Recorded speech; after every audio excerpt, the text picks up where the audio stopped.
and welcome to Season 6, Episode 5 of the Sajin Photography Podcast. I am your host, Jason Teale, and today we're not talking about gear, we're not talking about settings, we're not talking about how to grow your Instagram, or even if I'm qualified to answer that question. We're not going to be talking about what lenses to use or how to tell a better story. What we're going to talk about is actually what happens when your camera feels heavy.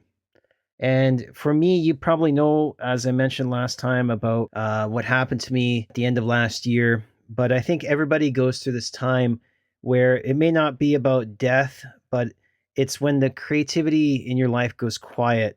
It could be a hard moment, depression, you name it. But when grief kind of parks itself in your chest and it refuses to move, nobody warns you about how it affects the rest of your life. Now, these days, Korea is finally unthawing, but I heard just recently that it's going to get super cold again. You know, it's not Winnipeg prairie dead of night cold, but it's cold for this country. In the morning, there's not a lot of people that are really going out and about trying to get stuff done. They're staying inside until that sun is firmly in the sky. When it's cold out in the morning, it's cold enough to make kind of staying in bed and rolling over kind of a reasonable choice. It gives you that excuse. It makes inertia look like self-care in a way. As you know, I've been back from Canada for about a couple of months now. On the surface, I'm fine. I go about my daily business. Anxiety has eased up a little bit. I'm sleeping in most nights. I'm functional, and that's the dangerous part. Because functional is where you can disappear slowly and nobody really notices and maybe nobody really even cares. The real problem when I got back from Canada, it wasn't the jet lag or the stress. It was really just my camera. Picking it up felt like I was lifting a slab of concrete. 50 pounds of metal and glass, and there was no real spark there anymore. There was no pull. There was no reason to press that shutter. It just sat on my desk like it is now, just a relic of something that happened before, a former life, I guess you could say.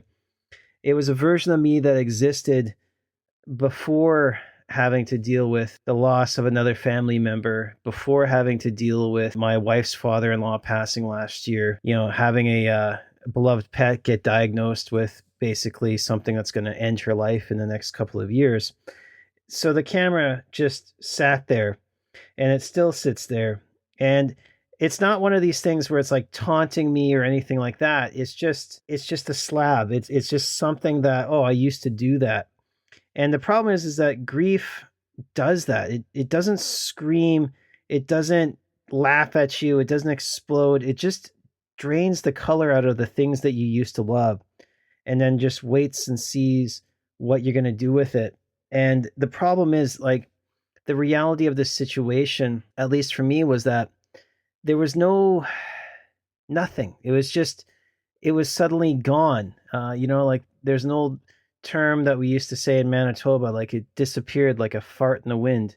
And that's sort of what it is it's just gone. You talk to them and it's like, aren't you doing that thing that you loved anymore? And they say, nah, it's I don't do that, or I don't pick up the guitar much these days. I guess you could say they say that they're blocked, or they say that they're uninspired. They tell themselves they'll get back to it at some point when it feels lighter or easier, or just sun shines brighter on that day. But here's the hard truth: if you don't do anything, that day will never come. And at some point in time, you're going to find the motivation not to play the guitar or build a website or take pictures. The motivation is going to come when you delete those programs, sell that camera, or give your guitar away. I don't know, but it's just never going to come. So the other morning, I just woke up, and it was probably just after 5, and there was no alarm. There was no reason. My eyes just opened in the dark. My wife was sleeping next to me, and then there was this small cheesy cat hovering over my head like a furry alarm clock. And if you're a cat owner, you know what this means. It's breakfast time. And it was just something in my head that said, do it now, get your ass out of bed. There's no do it tomorrow, not when I feel better. My head was saying, get your ass out of bed now. And there was no bargaining with a voice like that. There was no scrolling on your phone, looking at booby pictures. There was no internal debate. I just got up, grabbed my gear, checked my batteries, checked the card because I've, half the time forget that. Muscle memory, made the coffee, and then just walked out the door with the thermal cup in my hand, tripod in the backpack, everything. But, the thing is like I'm pushing almost 50 these days. So like at this age, mornings don't happen naturally anymore. They are forced. It's like getting moving in the winter is like starting an old diesel engine on a cold Manitoba morning. It sputters, it resists, it hates you. But eventually, if you just keep cranking, if you keep stomping on that gas pedal, it'll fire up eventually. And so that was basically my body. I stumbled into the parking lot, found my truck, and just blasted down the highway. I threw on some old Bad Religion, and I just hit the highway. Sun wasn't even up yet. It felt like magic, nostalgic almost. Because to be honest, like I wasn't there chasing epic shots. I wasn't trying to be the next, National Geographic photographer. That those dreams have died. I've buried them. I've put 2 bullets in the back of their head and threw them overboard. What I was doing here was just proving to myself I am capable of just getting out of the house.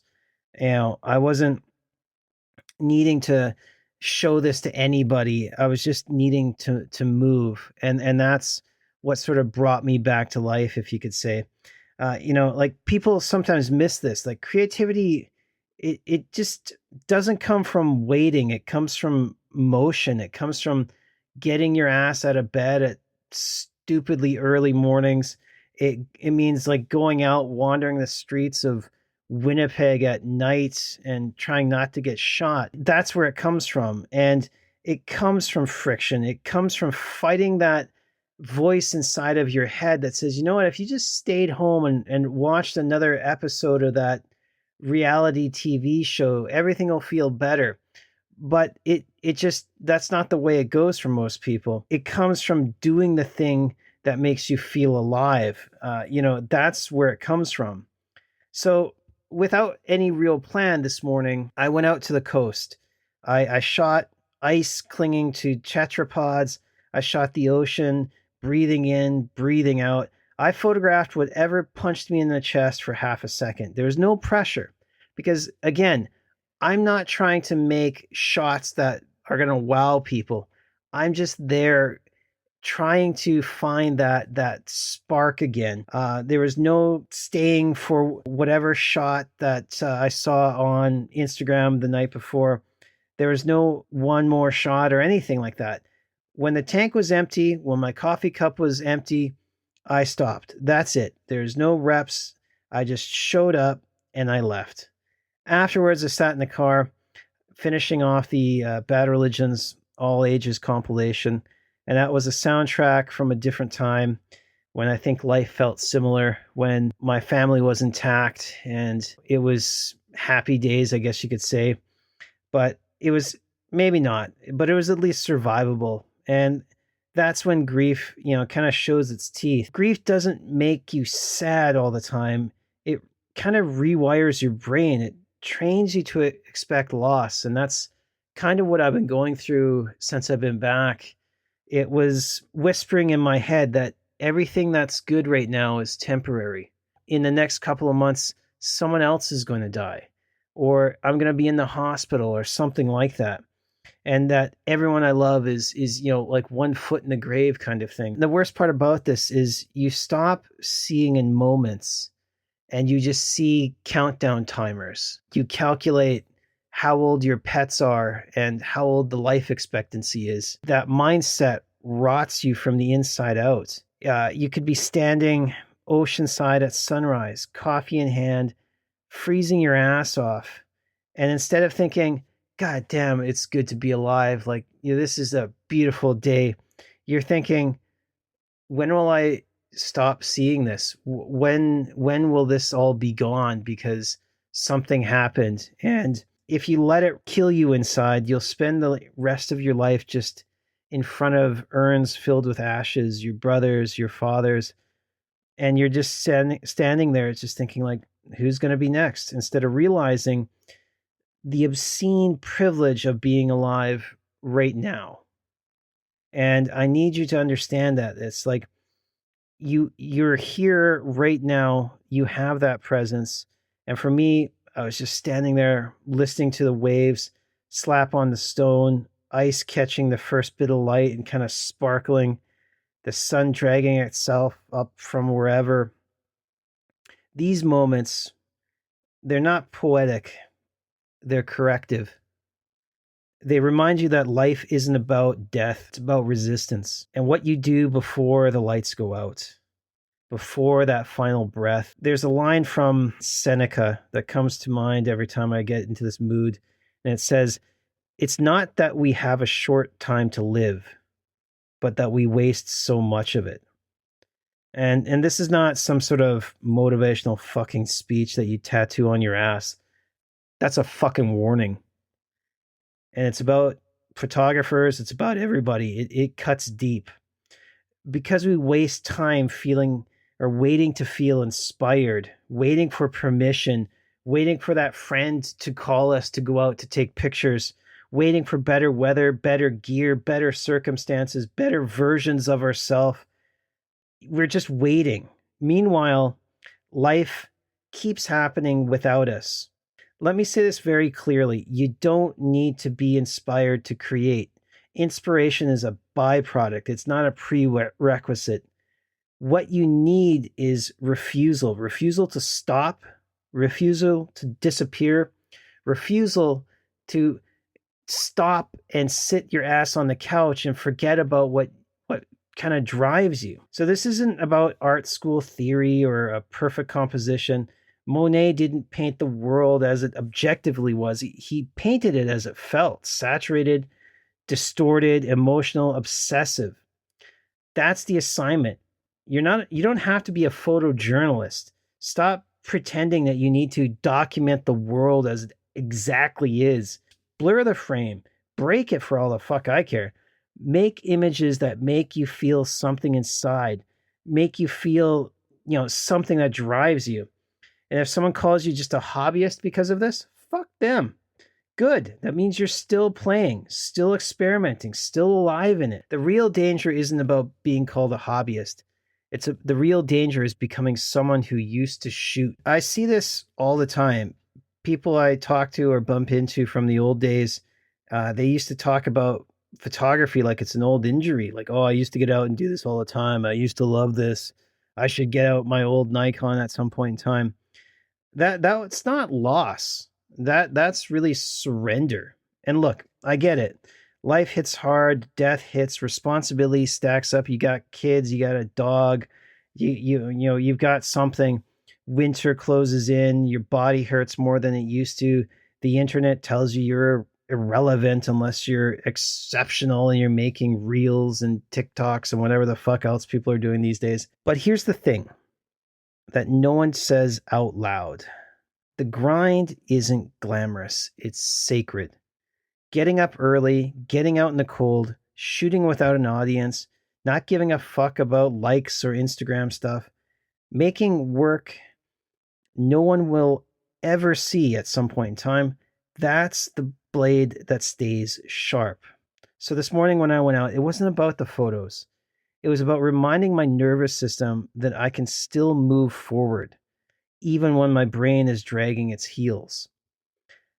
I came home that day, made fucking pancakes, just ordinary, no brand pancakes, but it felt like victory. Because life isn't a highlight reel. It's mornings like this, small acts of defiance stacked on top of each other, just like those damn pancakes. So here's what I want to leave you with.